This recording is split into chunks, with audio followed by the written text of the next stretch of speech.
Good evening to all of you my dear student. कैसे बच्चों आप सब? Myself doctor D N Gupta. और बच्चों जैसे कि आपको पता है इस समय हमारी यूनिट चल रही है, वो चल रही है इकोलॉजी, जो कि यूनिट नंबर हमारी 10 है। इस इकोलॉजी का जो यूनिट है, इसका जो चैप्टर है इकोसिस्टम, इस चैप्टर के अभी तक हम लोग ने बच्चों 2 लेक्चर्स लगाए हैं और आज हम लोग बात करेंगे लेक्चर नंबर 3 में एनर्जी फ्लो की।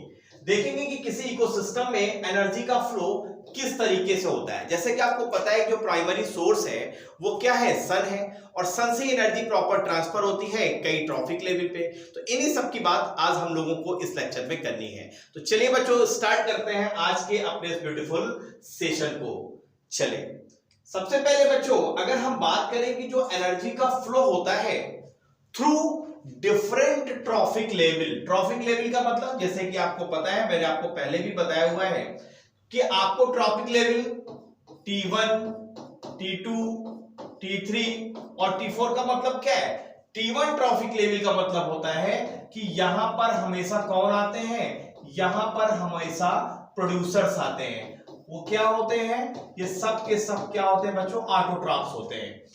T2 लेवल पे कौन आता है, T2 लेवल पे हमेशा जो हर्बीवोर्स है, यस हर्बीवोर जैसे गोट है, खरगोश है, ये सब क्या है, हर्बीवोर्स हैं। तो ये होते हैं हमारे प्राइमरी कंज्यूमर। तो प्राइमरी कंज्यूमर आएगा T2 लेवल पे। T3 लेवल पे जो इन हर्बीवोर्स को जो खाते हैं, यस जैसे हर्बीवोर्स, जैसे हम मान लेते हैं यहां पर फॉक्स है, तो ये क्या हो जाएगा हमारा सेकेंडरी कंज्यूमर हो जाएगा। और फाइनली यहां पर बच्चों जैसे लायन आ गया, तो लायन क्या हो गया, ये हो गया टर्सरी कंज्यूमर, और ये इसको हम बोलेंगे ये हो गया टॉप कार्निवोरस। तो एक्चुअली क्या होता है कि जो एनर्जी का फ्लो है वो डिफरेंट ट्रैफिक लेवल पे कैसे होता है। सबसे पहले तो आपको ये पता है कि अगर प्रोड्यूसर्स को एनर्जी कहां से मिलती है, तो वो मिलती है कहां से, सन से। फिर सन से प्रोड्यूसर इस एनर्जी को ट्रैप करते हैं, फोटोसिंथेसिस प्रोसेस करते हैं, और फिर जो फूड ये बनाते हैं, तो कुछ फूड आपको पता है मेटाबॉलिज्म प्रोसेस में यहीं पर यूज हो जाता है, और उस फूड को जब ये हर्बीवोर्स खाते हैं तो यहां पर एनर्जी हर्बीवोर्स में ट्रांसफर होती है, फिर हर्बीवोर्स से एनर्जी फॉक्स में ट्रांसफर होती है, और फाइनली टॉप कार्निवोरस या T4 लेवल तक एनर्जी जाती है। तो बच्चों किस तरीके से एनर्जी इस तरीके से ट्रांसफर हो रही है, किस तरीके से ट्रैफिक लेवल में, इसका नियम क्या है, तो याद रखिएगा बच्चों सिर्फ 10% का जो लॉ है वो एनर्जी फ्लो को बताता है। इसका मतलब क्या है कि अगर हम मान लेते हैं कि प्रोड्यूसर्स के पास, एग्जांपल ले लेते हैं आपके एनसीईआरटी का, कि अगर प्रोड्यूसर्स के पास 10,000 जूल की एनर्जी है, तो इस 10,000 जूल का सिर्फ 10% ही इन T2 लेवल अर्थात हर्बीवोरस पे ट्रांसफर होगा। तो अगर 10% ट्रांसफर होगा तो 10,000 जूल का कितना हो जाएगा बच्चों, सिर्फ 1,000 जूल। इसका मतलब क्या है कि 90% एनर्जी क्या हो जाती है बच्चों, लॉस हो जाती है। क्लियर है? आपको पता है एनर्जी को ना तो बनाया जा सकता है ना तो उसको डिस्ट्रॉय किया जा सकता है। थर्मोडायनेमिक्स का फर्स्ट रूल है। यस, सेकंड रूल क्या करता है कि हम उसको ट्रांसफॉर्म ही कर सकते हैं। ओके, तो यहां पर आप देखिए बच्चों कि 10,000 जूल अगर प्रोड्यूसर्स के पास एनर्जी आ रही है, तो प्राइमरी कंज्यूमर के पास अर्थात हर्बीवोरस के पास इस एनर्जी का सिर्फ 10% पहुंचेगा, 90% लॉस हो जाएगा। तो T2 लेवल पे एनर्जी कितनी जाएगी, सिर्फ 1000 जूल। अब 1000 जूल का भी बच्चों यहां पर सिर्फ 10% ही ट्रांसफर होगा T3 लेवल पे, तो 10% 1000 जूल का कितना होगा, 100 जूल। और फाइनली अगर हम बात करें T4 लेवल पे, T4 लेवल पे इस 1000 जूल का कितना परसेंट ट्रांसफर होगा, सिर्फ 10%। तो 1000 जूल का 10% कितना होता है बेटा, 100 जूल। इसलिए आप देखिए कोई भी आप इकोसिस्टम देखेंगे, वहां पर आप फूड चेन देखेंगे, तो मैक्सिमम आपको T5 लेवल तक ही आपको फूड चेन देखने को मिलेगी। ये बहुत इंपॉर्टेंट पॉइंट है। 4 तक तो जनरली आपको फूड चेन देखने को मिलती है, T5 में वहां पर ऐसी फूड चेन देखने को मिलेंगी जो काफी कॉम्प्लिकेटेड होंगी। तो याद रखिएगा कहीं पर भी अगर आप देखें तो T5 लेवल तक ही आपको देखने को मिलता है। तो यहां पर हमने क्या समझा, हमने ये समझा कि जो एनर्जी का फ्लो होता है थ्रू डिफरेंट ट्रॉफिक लेवल, या हम कह लें डिफरेंट स्पीसीज के बीच में, पहले प्रोड्यूसर्स प्लांट स्पीसीज हैं, फिर हर्बीवोरस, फिर फॉक्स और लायन, तो इनके बीच में जो एनर्जी का फ्लो होगा वो 10% लॉ के अकॉर्डिंग होगा। मतलब एक लेवल से दूसरे लेवल में सिर्फ उस एनर्जी का 10% जाएगा और 9% हीट के रूप में लॉस हो जाएगा बच्चों। तो ये आपको समझना है। चलिए जरा मैं इसको आपको एक फिगर के माध्यम से समझा देता हूं बच्चों, तो ये आपको बिल्कुल क्लियर हो जाएगा। अब ये फिगर आपके एनसीईआरटी में दिया गया है। अगर इस फिगर की हम बच्चों बात करें तो यहां पर आप देख रहे हैं कि यहां पर जो प्राइमरी सोर्स दिखाया गया है वो क्या दिखाया गया है, सन। सन यहां पर प्राइमरी सोर्स है। तो सन से आपको पता है जो एनर्जी ट्रैप होती है वो फोटॉन के फॉर्म पे, आपको पता है जो ग्रीन प्लांट है फोटॉन के फॉर्म में एनर्जी को ट्रैप करते हैं और अपनी फोटोसिंथेसिस प्रोसेस करते हैं। यस, और फाइनली वो क्या बनाते हैं, ऑर्गेनिक मटेरियल बनाते हैं, अर्थात सनलाइट को किसमें कन्वर्ट कर देते हैं, केमिकल एनर्जी में। हम फाइनली कह सकते हैं ग्लूकोज के फॉर्म में कन्वर्ट कर लेते हैं। तो इस ग्लूकोज का कुछ फॉर्म तो ये यूज करेंगे और कुछ फॉर्म जो बचेगा वो उसके जो फर्स्ट ट्रॉफिक लेवल में तो हमारे ऑटोट्रॉफ्स आ गए, तो जो सेकंड ट्रॉफिक लेवल पे होंगे हम जिसको बोलेंगे प्राइमरी कंज्यूमर, उसके लिए जब ये प्राइमरी कंज्यूमर इसको खाएंगे तो वहां पर भी हीट का लॉस होगा बच्चों। और यहां पर अगर 10,000 जूल है तो यहां पर सिर्फ और सिर्फ कितना, 1,000 जूल ही एनर्जी पहुंचेगी। फिर ये प्राइमरी कंज्यूमर को कौन खाएगा, सेकेंडरी कंज्यूमर खाएंगे। सेकेंडरी कंज्यूमर को कौन खाएगा, आपको टर्सरी कंज्यूमर खाएंगे फोर्थ ट्रॉफिक लेवल पे, जिसमें हम बोलेंगे टॉप कार्निवोरस। आप देख रहे हैं। और इसके अलावा आपको पता है जब इनकी डेड होगी, चाहे वो प्राइमरी कंज्यूमर हो या सेकेंडरी कंज्यूमर हो या बेटा टॉप कार्निवोरस हो, तो जब इसकी डेड होगी तो जो डेट्रीवोर्स होंगे वो भी इसको खाएंगे और यहां पर भी एनर्जी का फ्लो आपको देखने को मिलेगा। समझ में आई बात। चलिए थोड़ा सा और आगे बढ़ते हैं और कुछ पॉइंट्स को और हम लोग क्लियर करते हैं। अगर एनर्जी फ्लो के बारे में हम बात करें कि जो एनर्जी का फ्लो हो रहा है डिफरेंट ट्रॉफिक लेवल्स के बीच में, यहां पर एक बात तो हमको समझ में आई कि एक लेवल से दूसरे लेवल पे जो एनर्जी का फ्लो होगा वो सिर्फ 10% होगा पहले लेवल का। पहला पॉइंट क्या कहता है कि एनर्जी का जो स्टोरेज है और जो एनर्जी का एक्सपेंडिचर है और जो एनर्जी का ट्रांसफॉर्मेशन है, यस, ये दो बेसिक लॉ पे डिपेंड्स करती है। और ये थर्मोडायनेमिक्स के जो दो बेसिक लॉ है वो क्या कहते हैं, तो फर्स्ट थर्मोडायनेमिक्स का लॉ और सेकेंड थर्मोडायनेमिक्स लॉ को अगर हम देखें बच्चों, तो फर्स्ट लॉ थर्मोडायनेमिक्स का कहता है कि भाई एनर्जी को ना तो क्रिएट किया जा सकता है और ना ही एनर्जी को डिस्ट्रॉय किया जा सकता है। क्या कहता है, energy is neither created not destroyed but only transformed from one state to another state. मतलब एक स्टेट से दूसरे अनदर स्टेट में आप ट्रांसफॉर्म तो कर सकते हैं, लेकिन एनर्जी को ना तो क्रिएट कर सकते हैं और ना ही एनर्जी को डिस्ट्रॉय कर सकते हैं। पहला थर्मोडायनेमिक्स का लॉ कहता है एनर्जी फ्लो के रेफरेंस में। सेकेंड पॉइंट्स की अगर हम बात करें तो सेकेंड लॉ क्या कहता है थर्मोडायनेमिक्स का, जिसको हम द लॉ ऑफ एंट्रोपी के नाम से भी जानते हैं। ये कहता है कि जो फूड एनर्जी का ट्रांसफर होता है एक ऑर्गेनिज्म से दूसरे ऑर्गेनिज्म में, तो निश्चित रूप से जब ये ट्रांसफर होता है तो वहां पर एनर्जी का लॉस होता है। अर्थात एक ऑर्गेनिज्म जब दूसरे ऑर्गेनिज्म को खाता है तो वहां पर पहले ऑर्गेनिज्म में जो एनर्जी होती है वो पूरी की पूरी एनर्जी उस ऑर्गेनिज्म में ट्रांसफर नहीं होती जो पहले ऑर्गेनिज्म को खा रहा है, सिर्फ उसका 10% ही ट्रांसफर होता है। यही बात तो मैंने आपको बताया। तो यहां पर ये क्या कह रहा है, यहां पर ये कह रहा है कि जो ट्रांसफर होता है फूड एनर्जी का एक ऑर्गेनिज्म से दूसरे ऑर्गेनिज्म में, तो वहां पर एनर्जी का लॉस होता है। ये क्या, कौन सा लॉ कहता है, सेकंड लॉ ऑफ थर्मोडायनेमिक्स। किस फॉर्म में लॉस होता है बच्चों, तो ये हीट के फॉर्म पे लॉस होता है। यस, किसकी वजह से, मेटाबॉलिक एक्टिविटी की वजह से। किसकी वजह से, मेटाबॉलिक एक्टिविटी की वजह से। सेकंड पॉइंट क्या कहता है, अब अगर लगातार कोई फूड चेन है, अगर फूड चेन प्रॉपर रन कर रही है बच्चों, चाहे फूड चेन हो या फूड वेब हो, तो इसका मतलब क्या है कि अगर हर ट्रैफिक लेवल पे एनर्जी का लॉस होगा तो इसका मतलब है हमको कांस्टेंट एनर्जी उस फूड चेन में देनी होगी। क्यों? क्योंकि हर लेवल पे अगर 90% का लॉस हो रहा है, सिर्फ 10% एनर्जी ट्रांसफर हो रही है, तो चौथे पांचवें लेवल तक एनर्जी शून्य हो जाएगी।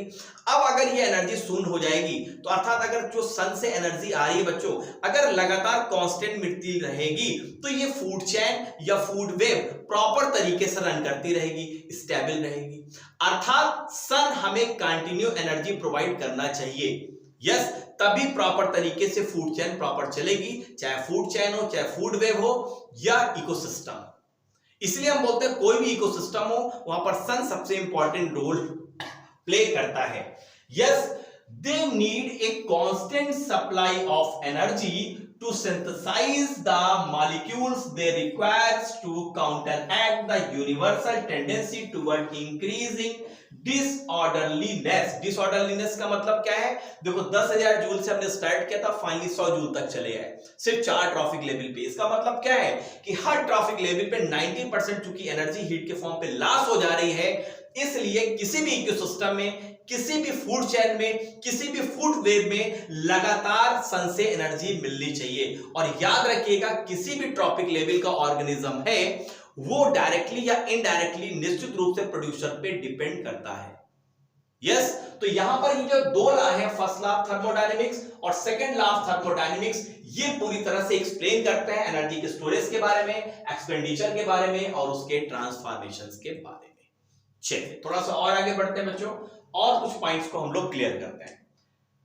नेक्स्ट पॉइंट क्या कहता है? अगर कुछ इंपॉर्टेंट पॉइंट्स बच्चों देखें तो याद रखिएगा हमेशा जो एनर्जी फ्लो की अगर हम पिरामिड्स की बात करें बच्चों, तो वो हमेशा आपको अपराइट मिलेगा। अपराइट का मतलब क्या है?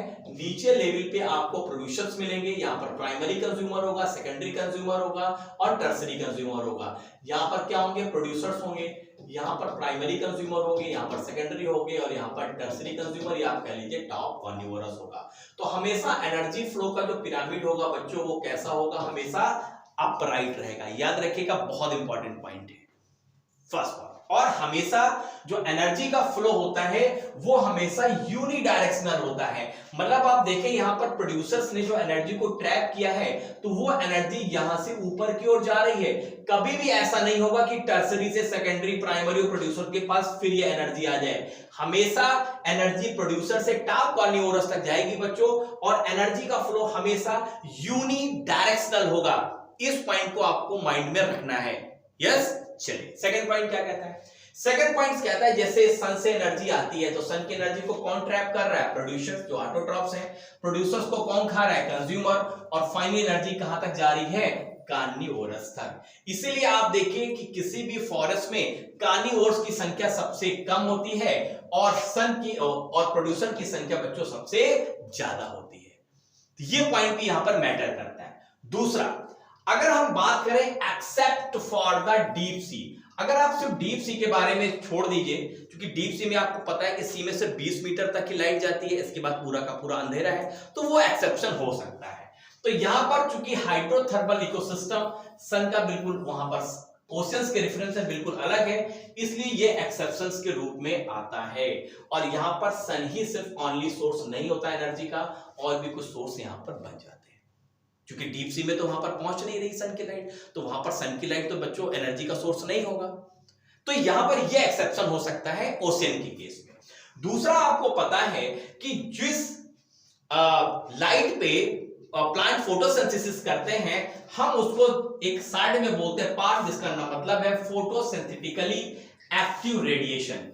और इस फोटोसिंथेटिकली जो एक्टिव रेडिएशन होता है, आपको पता होता है ये 50% से कम है जो अर्थ पे लाइट आती है, और उसका भी सिर्फ 2 से 10% पार का ही जो सनलाइट की एनर्जी है उसको यूज किया जाता है। मतलब एक बहुत छोटा सा अमाउंट एनर्जी का यूज होता है फोटोसिंथेसिस प्रोसेस में।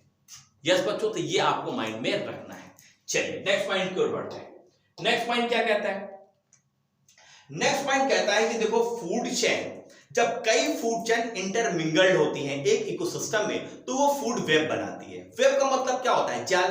अब देखो चैन का मतलब क्या हुआ भाई? एक देखो, अगर हम बात करें चैन की, तो चैन का मतलब क्या है? एक यहां पर ये ऑर्गेनिज्म है, ये हो गया, ये हो गया, ये ऑर्गेनिज्म हो गया। तो ये क्या हो गई, ये हो गई एक चेन, ये हो गई चेन। मान लीजिए यहाँ पर प्रोड्यूसर है, यहाँ पर प्राइमरी कंज्यूमर है, ये सेकेंडरी कंज्यूमर है, और ये टॉप कार्निवोरस है, या आप बोल लीजिए टर्सरी कंज्यूमर है। तो ये तो बन गई बच्चों एक चेन। लेकिन अगर हमें वेब बनाना है तो वेब कैसे बनेगा? वेब में यहां पर एक ऑर्गेनिज्म होगा, एक यहां पर होगा, एक यहां पर होगा, एक यहां पर होगा, मतलब एक फूड चेन यहां पर चल रही है, तीसरी यहां पर चल सकती है, इस तरीके से, इस तरीके से, इस तरीके। तो कब जब कई फूड चेन आपस में इंटरमिंगल्ड करती हैं बच्चों, तो ये बनाती हैं फूड वेब। यस, चलिए जरा फूड वेब के बारे में हम देखते हैं। अगर फूड वेब के बारे में बच्चों अगर आप देखें तो यहां पर आप देखिए कि जैसे ये कॉर्न का प्लांट है, क्या है ये? कॉर्न का प्लांट है, भुट्टे का पौधा है ये। यस, तो इसको कौन खा रहा है? इसको ग्रास होपर खा रहा है। ग्रास होपर को कौन खा रहा है? फ्रॉग खा रहा है। फ्रॉग को कौन खा रहा है? पाइथन खा रहा है। पाइथन को कौन खा रहा है? ईगल खा रहा है। तो एक फूड चेन तो बच्चों यहां से इस तरीके से बनी। यस, दूसरी फूड चेन देखिए आप, कौन है,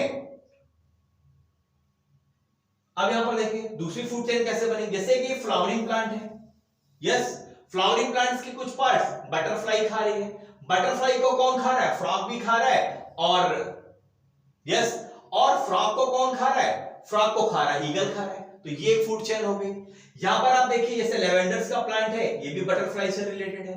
यहां पर देखिए, तो यहां पर आप देखिए जैसे मैंगो है, मैंगो को फ्रूट फ्लाई खा रही है। फ्रूट फ्लाई को कौन खा रहा है?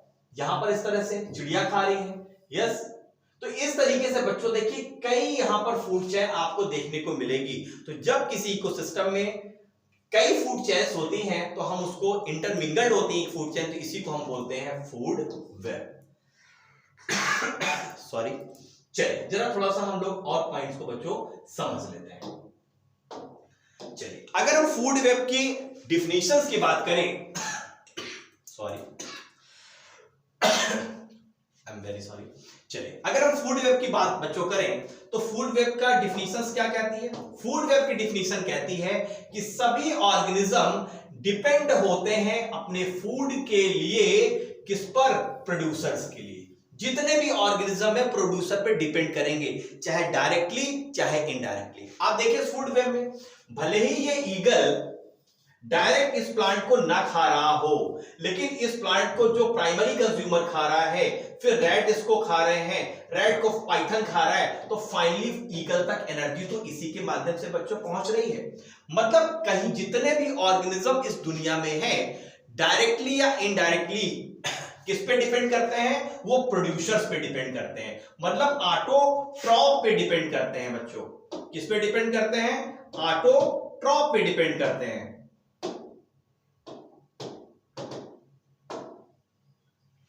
चलिए तो यहां पर बच्चों अगर हम बात करें, जरा मैं इसको ठीक कर लेता हूं, क्या बात है जरा इसको समझ लेते हैं हम लोग।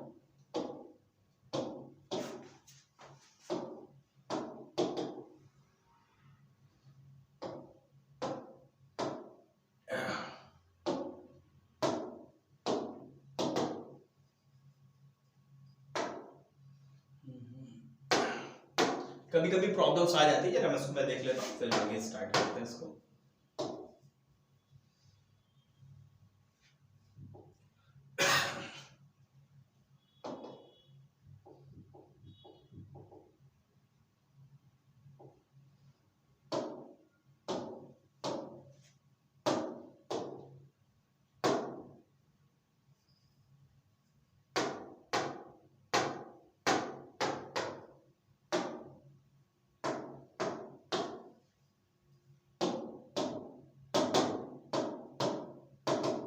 चलिए तो यहां पर आप देखिए बच्चों कि फूड वेब का मतलब क्या है कि जितने भी ऑर्गेनिजम्स हैं वो टोटली डिपेंड्स करते हैं फूड पर, डायरेक्टली या इनडायरेक्टली। किस पे? प्रोड्यूसर्स पे, आइदर डायरेक्टली या इनडायरेक्टली। सेकंड पॉइंट क्या कहता है? दो फूड चेन अगर इंटरमिक्सिंग होगी तो वो फाइनली क्या बनाएंगे? वो बनाएंगे फूड वेब। क्या बनाएंगे बच्चों? ये बनाएंगे फूड वेब। यस, ये बनाएंगे फूड वेब।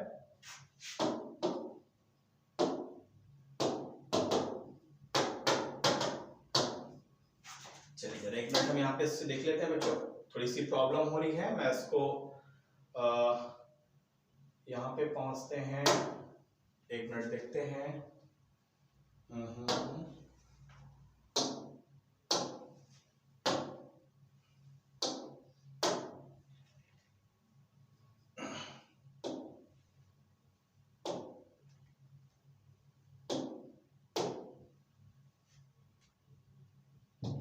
चलिए नेक्स्ट पॉइंट पर हम बढ़ते हैं। क्या कहता है कि चाहे फूड चेन हो या वेब हो, formed because of this interdependency. तो ये जो आप फूड वेब देख रहे हैं वो क्यों बन रही है? क्योंकि एक ऑर्गेनिज्म दूसरे ऑर्गेनिज्म पर डिपेंड करता है, इसी वजह से फूड वेब बनती है।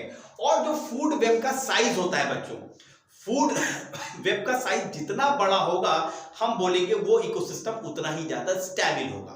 अगर फूड वेब कमजोर है, 2-3 ही फूड चेन है, तो अगर एक फूड चेन डिस्टर्ब करेगी तो इकोसिस्टम गड़बड़ाएगा। तो जितना बड़ा ये फूड वेब होगा बच्चों, उतना ही ज्यादा इकोसिस्टम स्टेबल होगा। तो इस पॉइंट को भी आपको माइंड में रखना है। चलिए नेक्स्ट पॉइंट की ओर बढ़ते हैं। नेक्स्ट पॉइंट क्या कहता है?